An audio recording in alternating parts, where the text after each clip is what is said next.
Mrebi me ka kire mo se Ghana ha sei wonipa baako a ye de asem eto ne so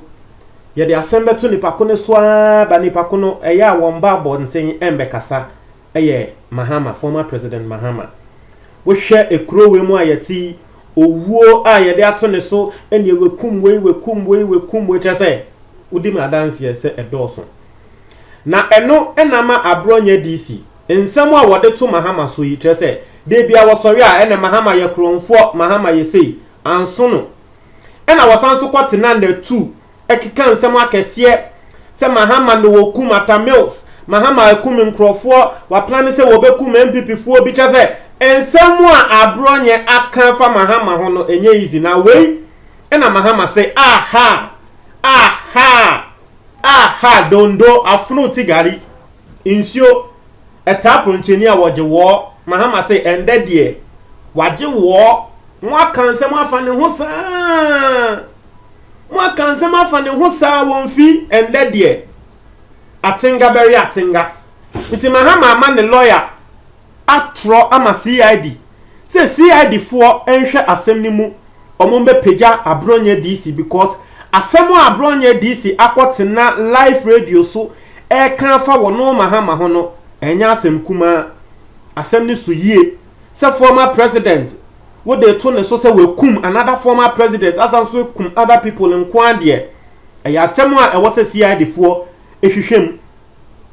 e krowe mu ayeti atamils ni nia bema a wono nso ya doctor e ba bonten be tre say we ni we na ekun ni nyan no na sa Ghana for yesi dabi ende ya say Mahama din left right center nti ende Mahama through the lawyer atro akoma CID enkrata no ekrame e wa ha sei na eno ena weda mu screen enim no ma me read entre was say publication of false news and section 208 of Act 29 criminal complaint against Kwame Bafo alias Abronye DC. I have been instructed by His Excellency John Dramani Mahama lawyer na work as a one no den krata na ba beto abonten say Mahama amani to me Mahama asheno or say I have been instructed to say Mahama asheno the former president of Ghana and the current flag bearer of the NDC to formally lodge on his behalf criminal complaint against a certain Kwame Bafo alias Abronye DC, a Ghanaian citizen and a prominent member of the NPP. I understand he's the chairman for Bono Regional Branch of the NPP. My instructions are that in a recording of a TV program on Netu TV, Medina, Accra, which has been circulating on various social media platforms including Facebook and WhatsApp, Abronye DC makes certain false claims alleging a plot masterminded by the NDC and His Excellency John Dramani Mahama to assassinate some MPP personalities including him, Abronye DC, on the program. Abronye DC announced to the general public that some MPP personalities would be assassinated by NDC hearings who would be wearing MPP t-shirts and that these hearings would be doing the bidding of former President John Dramani Mahama on the same program. Abronye DC stated that President John Mahama killed President John Evans Atamils. I enclose as part of this complaint a copy of the video recording of the said program. Na wosha paragraph ni mu a wosi Abronye DC kotinande 2 ena wakasa ye se Mahama ye na adwen se wo bekum MPP fuo bi na nkrofo Mahama abopa se wo munkum MPP fuo no sa nkrofo no wo mo be hye MPP t-shirt inti MPP fuo hu o mo a wo mu hu ne se nkrofo wei o mo hu ne se we mu de o mo kaye ho se wo be kaye a embra o mampanyi Akufo-Addo Ghana yewa under lockdown no wo mampanyi eche aduane no so mo be kaya Abronye nansa kotina TV so eka se Mahama ne NDC for plan se wo mo be poison Ghanaians. You guys heard my thoughts on that. Se Ghana for ye say ni pedin sa asem na Abronye kan false claims, and indeed they were false claims. abronye wonjaye wasanso kotena netu wa kan sema kese efa Mahama ho hwa asema wode to Mahama so se Mahama le kum former president John Evans Atta Mills enra metre mo se Ghana ha se pe ena wobi wu a ye pe wobi de owo na hye ne kon obi wu pe ye pe obi e de owo na hye ne kon ye de hye Mahama kon so wonu ne wekum Atta Mills ena abronye sanso kan se wonu abronye na nkasa Mahama e bo pa se ye nkum wonu abronye no. But His Excellency Dramani Mahama has firmly instructed me to say that the allegations are of course false, and for the avoidance of doubt would like to state that neither the NDC nor he has planned to hire, hired or cause to be hired or instructed any person or persons to murder or assassinate anybody. Regarding the rather irreverent and despicable allegation that he killed the late President John Evans Atta Mills, he would not dignify it with any answer, except to say that the allegation could only have come from an unhinged mind. Mahama say, in some abronye, akafa ne hu nyina no, wono Mahama, wombo pa, say yenko kum obia. Wombo pa nso, eni di timka se wobebo pa, enti de abronye kaninia eyentro, en abronye twa to Mahama so, e national TV. Owie no ka se Atta Mills wo a wo kan se wono Mahama wo ensa ewom no wo se wono Mahama no won ka hwe emfa ho sa se owuo wo de hye wono Mahama kon chinchiram se wono no weku Atta Mills no won ka hwe we ja bibia amanyankopon na we ni na no se de eye wo bia watena se eje adwemupo bi e na eba a wo pese wo se wono Mahama ni din.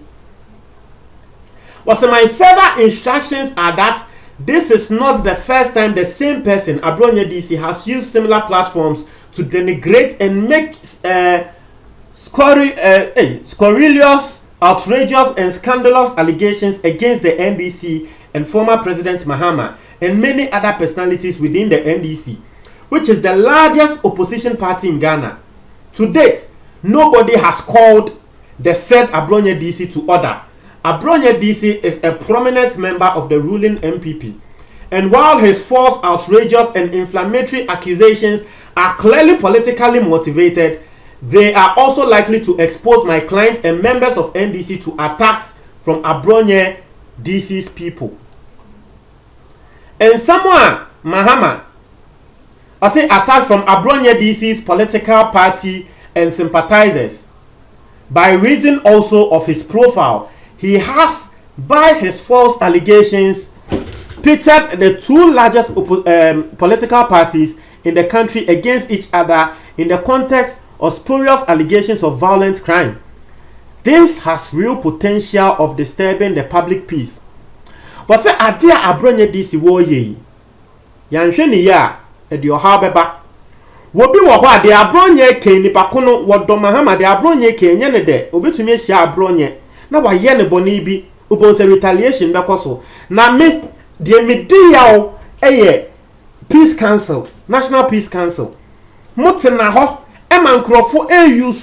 social media, TV stations, and they are saying all sorts of things that can disrupt the peace of this nation. Now, so Peace Council, are you come? Why you come? How are same way home? On my way, Ghana, me dem me maka Ghana, any other can all be patriotic, but the truth of the matter is, Ghana is not a country you can kill yourself for, and that is the truth. Whether you like it or not, me, I'll say the truth. Wobinya ya wobeku ne ho ama Ghana na so my way. On my way nyo man ya wobeku ho ama. Ye be say within CC Ghana. Ye be say within. How many times hasn't Abronye gone on TV and radio stations and said derogatory things against Mahama? Asema de bia ya mekani. Mahama eni Akufo-Addo obi ebi I trust something about President Akufo-Addo will be to me ba ebe di matem edi Akufo-Addo nso atem de mekani Mahama ene Akufo-Addo enya politics a nanka wo hye omo wo krom kra ebra wo mo abonti nanka sebe wo be kuto omo nim kra nsa one omo akasa, but because of politics wo be betumi akotena TV so asay ni din Ewo akesie ne ye de hye. And you see, people will be silent because it is Mahama. And then, now be because of Twitter. And I'm a troll assembly. Now me troll assembly no. On one no more MPP for cry. Me now for me MPP for cry who said that be assembly where my troy a yanyan assem. Assemble me kind say Ghana ye can't president where you very tolerant pan a ya Mahama. So won't pay Mahama assem cry a yan the cre. Mahama is the most tolerant or was the most tolerant president in Ghana. Ha! Send ye di Mahama attempt. Ye do owo share the con. In seven yan come from Mahama ho. He's incompetent. He say. But who say Mahama ba bontin ababe kasada on all those things. And I make an ended ye don't know afunu tigari. Ended ye who said that be abronya was say me dinya che adem but nebe ne ma yeo. Ukotina ne tu a wo kan se me mekunwe just say me see he ukot ebimu uti wo mo asema wo mo de wo mo be ma we believe say Mahama mpo de bo sensasabonsam he ye be ma we hu say Mahama sensasabonsam na no ne asem a Kwame A+ de bia wo ba abontia wo be kan A+ say wo no emra wo support MPP wo mo ma onu A+ hu say NDC fo mbonsamfo ene a wo ne MPP fo enya ntokwa ena we hu ne say daabi MPP fo ye nkrofo bia wo di agra ye pese wo image sia constantly attacking the personality of the former president constantly and the way you say who abronye and nanu yakwa kan semfa wo ho a weni anje wakwa kobodia nanka wo bodia ukọ cemetery ko bodia no nanka ho na wasanso abodia biom say me na me de hye Mahama konse Mahama na ekum former president say Mahama enkum former president a duabonya me ene de abronye we hu anka o se ne ete abronye betina radio TV so akansem afa nkrofo ho ye kwa kansem onopo de yanka ansem amfa ne ho ye de ne picture keke ene show ye ka se aban panyifo bi akwakoji excavator na yesisa excavator nsensem eyira no ye kan sa asem ne ye de abronye picture bebo ho abronye si ni kokọ apai ye de asem ahye ne nti wakwa akobodua nanso otumi ko tina TV so e kan nsem akese fa former president so nanko bodua ne nanko ehon so wabodua se me na me se Mahama ekum atano so nkum na de abonya me nanko wabona ga ne ye hu se yes nipa ko na abronye bo ni dia o ma time no se nipa ko no still what yase Yaya Koku afianza Yaya Koku ka wo kasa mo nche mo adwen why